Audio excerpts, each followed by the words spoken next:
Hello and welcome to the Virginia Tech Mars Ascent Vehicle team MAV-1, consisting of 10 undergraduate aerospace engineering students.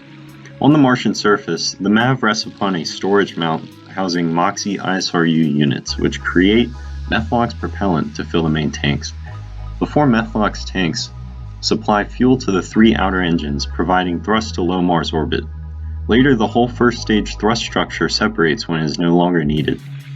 The second stage consists of the center engine and 2 hypergolic tanks. This stage provides the thrust needed to send the MAV into the same one-sole orbit as the Earth return vehicle.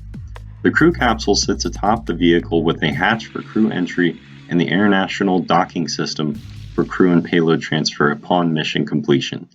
Here's a simulation of our mission.